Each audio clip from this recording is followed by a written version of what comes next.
In the year 1212 since the birth of Christ, Friedrich, the only son of Heinrich Stauffer, to his father's glorious throne arose. By Providence chosen, though only 16 years old, clever and strong, he was a king most bold. Challenges were plentiful, but his judgments full of wisdom. Soon many a vassal, duke, or lord swore fealty to his kingdom. Monarch Roger, a patron to the erudite and all the wise men, every scholar, no matter their faith, was welcomed to his realm. His deeds were glorious, his subjects loved him more and more, his dominion prospered like never before. Soon the rumors were spread from the east to the west about Roger, the ruler of Christians, by God himself blessed. This praise reached Pope Gregory, but he froze, irked by hearing of another man as one God chose. Gregory's envy would lead to consequences most dire. No living soul could save Friedrich from his ire. With excommunication being his only other fate, Roger rode to Palestine on a crusade to save his state. Even with his most trusted knights, a dangerous proposition. Journey long, perilous and exhausting, a truly risky mission. Many a good man dead due to illness or fatigue. That was the true terror of the Pope's intrigue. One day a desert storm came, raged and refused to wane, threatening to end both their lives and the campaign.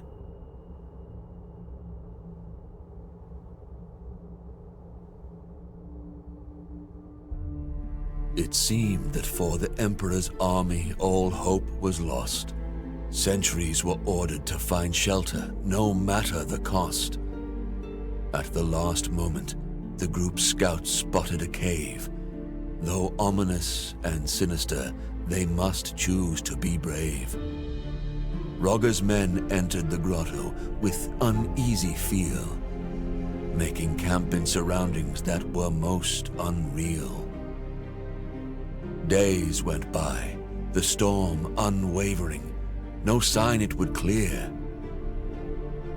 Friedrich and his chosen explored their shelter without fear.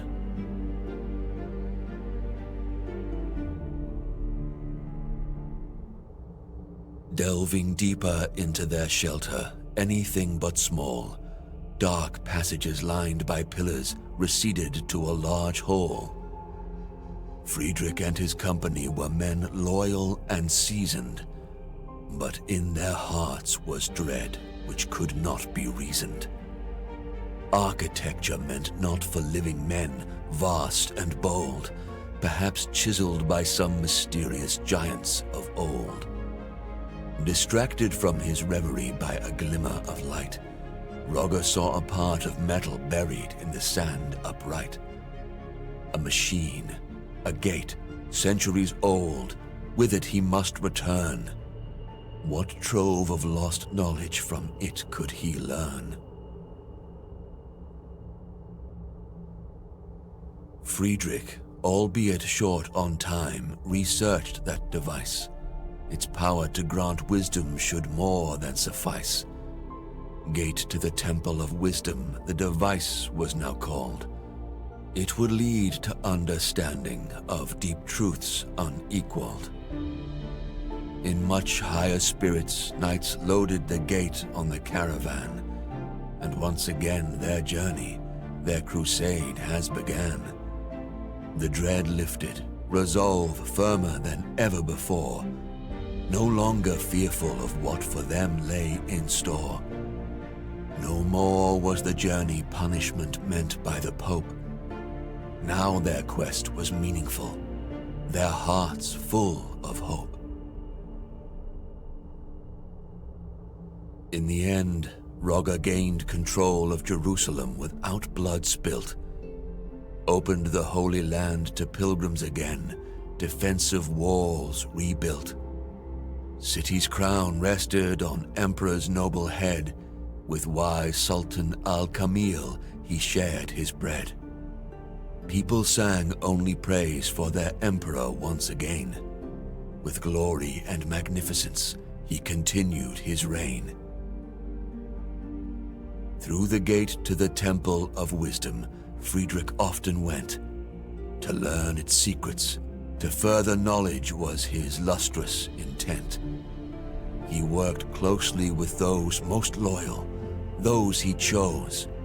Thus, a new order of knights noble, order of justice, arose. Emperor Friedrich, always at their point, titled Grand Master, felt he did enough to sate Pope's anger, averted disaster.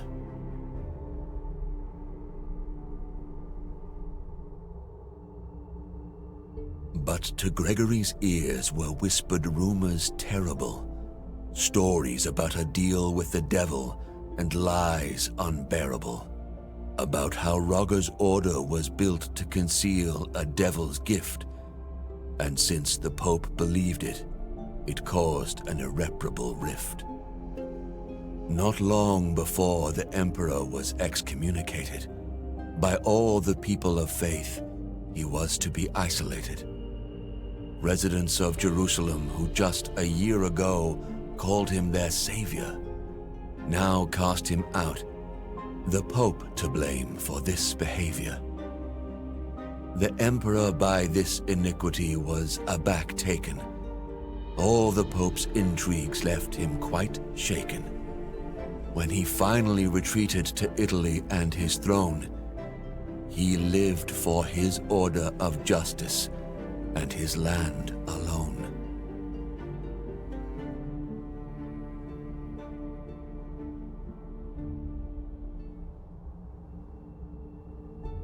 Rogger guarded the secrets of the order, for his enemies would not cease. Wanted the gate more than secure, no longer believing in peace. A plan born both from his genial mind and godly inspiration, to build a fortress for the order, to be held in awe by the whole nation. To the castle's construction, he devoted his life. 8 massive walls to survive any strife, 8 watchtowers with windows peering over the countryside, eternally guarded by 8 men most loyal and eagle-eyed. 8 sides to the courtyard for the men to meet and rest. In the middle of it all, an 8-sided podium protected best. On this podium, the gate to the Temple of Wisdom was erected. By all the knights, not to be worshipped, but to be respected.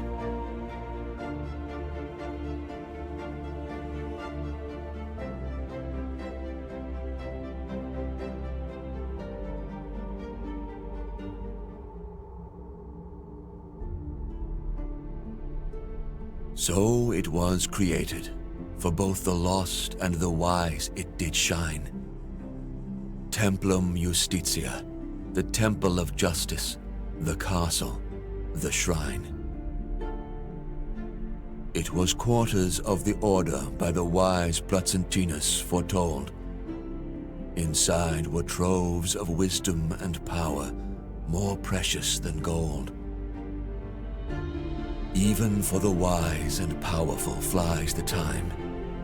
Men became old, children rose to their prime. After the death of Rogger, Grand Master first, others came, best of the order, in wisdom versed. One after another silent, hidden, but each of virtue measure, the gate to the Temple of Wisdom, always their treasure.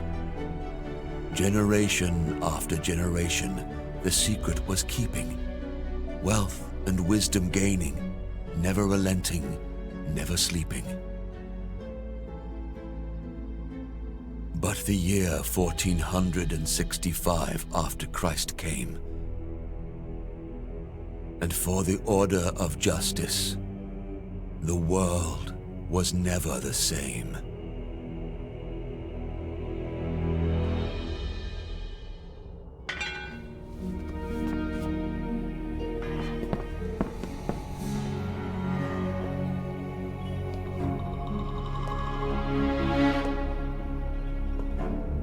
There he is! Look up!